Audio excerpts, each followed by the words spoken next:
Salut chers élèves, alors dans cette vidéo-là, on va apprendre à résoudre les inéquations contenant la valeur absolue.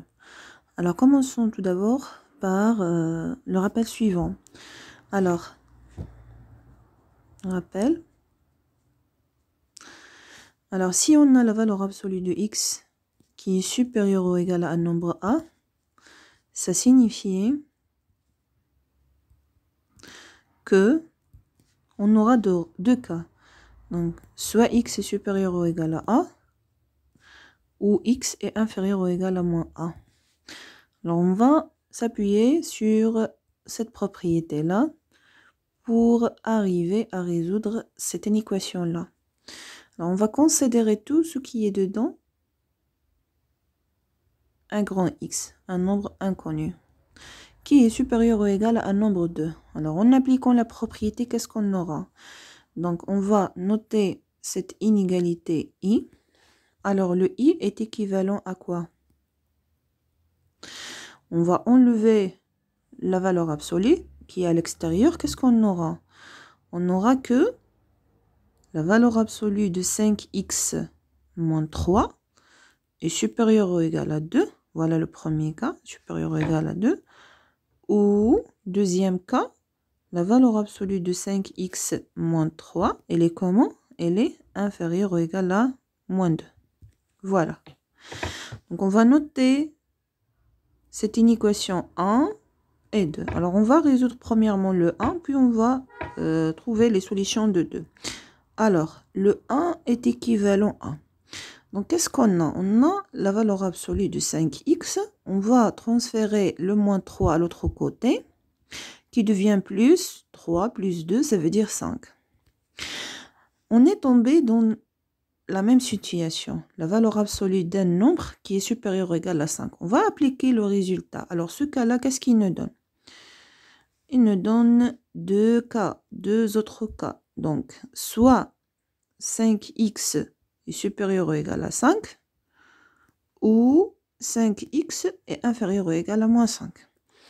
En continuant, on va diviser par le 5, ça veut dire le x est supérieur ou égal à 1, ou x est inférieur ou égal à moins 1. Moins 5 divisé par 5, c'est moins 1. Voilà. Donc, on va réunir ces deux solutions. Qu'est-ce qu'on aura pour le S1? Ça veut dire les solutions de la première inéquation. Donc, égal, bien sûr, ce sont des intervalles. Alors, commençons par celle-là. Donc, on a x est inférieur ou égal à moins 1. Qu'est-ce que ça veut dire? Ça veut dire de moins l'infini jusqu'à moins 1. Et on va réunir cet intervalle par l'intervalle suivant. X supérieur ou égal à 1, qu'est-ce que ça veut dire? C'est de 1 jusqu'à plus l'infini. Alors, leur union nous donne moins l'infini jusqu'à moins 1. Le crochet fermé à côté de moins 1 parce qu'on a en égal.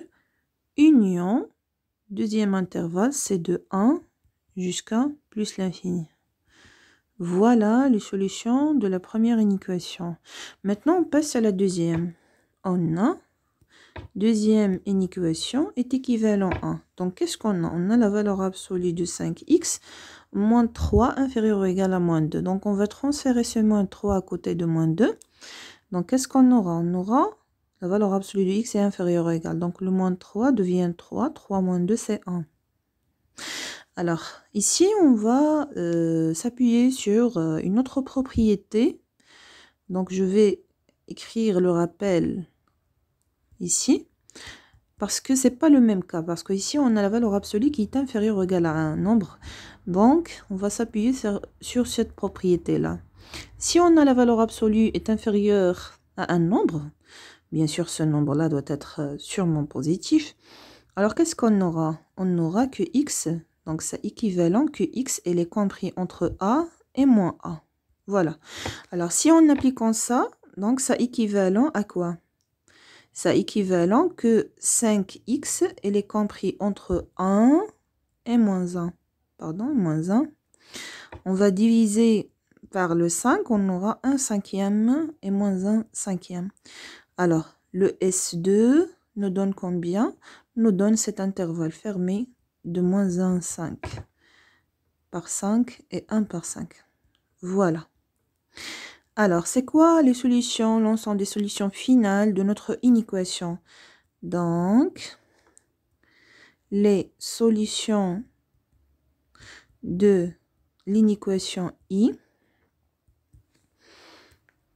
sont, donc, S égale, on va bien sûr réunir ces deux solutions-là, le S1, union S2. Toujours lorsqu'on a le OU, ça veut dire union. D'accord? Si on a le et, ça veut dire intersection. D'accord? Donc, on a le OU, donc on va réunir toutes les solutions. Donc, on va réunir ces trois intervalles-là. Alors, qu'est-ce qu'on a? On a le premier intervalle, c'est de moins l'infini jusqu'à moins 1. Voilà. Le deuxième intervalle, c'est de 1 jusqu'à plus l'infini. Et le troisième intervalle, c'est de, voilà le 0, c'est 1 cinquième, et moins 1 cinquième. Alors, on trouve ces trois intervalles-là, qu'on ne peut pas bien sûr l'écrire sous forme d'un seul intervalle parce qu'ils ne sont pas continus. Il existe quelque chose de vide entre ces trois intervalles. Alors, on va garder la même écriture. Donc, le S final, c'est combien? C'est de moins l'infini jusqu'à moins 1. Union, deuxième intervalle, c'est de moins cinquième à 1 cinquième. Union, le troisième intervalle, c'est de 1 jusqu'à plus l'infini. Alors, j'espère que vous avez bien compris et à la prochaine.